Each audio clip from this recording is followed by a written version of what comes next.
ជំរាបសួរបងប្អូនអង្គពូមីងទាំងអស់គ្នាដែលគាត់មើលក្នុងវីដេអូរបស់នាងខ្ញុំថ្ងៃនេះថ្ងៃពហុទី13ខែវិច្ឆិកាឆ្នាំ2025ដោយសារតែប៉ាម៉ាក់របស់ខ្ញុំនឹងគាត់មានបំណងចង់ទៅលេងកន្លែងព្រះអង្គច័ន្ទមនី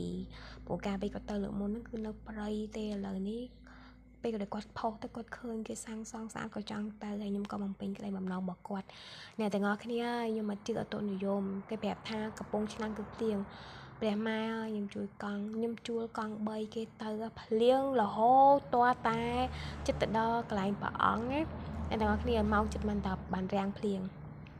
អធិស្ឋានដោយសារខ្ញុំថតកាមេរ៉ារៀងញាប់ប្រព្រឹត្តដោយសារតែខ្ញុំឃើញគេមើលមកខ្ញុំច្រើនពេកទៅខ្ញុំមានអារម្មណ៍ថាខ្ញុំអៀនខ្ញុំទម្លាក់កាមេរ៉ានឹងចុះហើយខ្ញុំគិតថាអើយថតលេងទេដល់ពេលឥឡូវគេថាអេអើយថតទុកមើលអីចឹងណាក្នុងវីដេអូអីចឹងណាអ្នកទាំងអស់គ្នាសម្រាប់យើងជា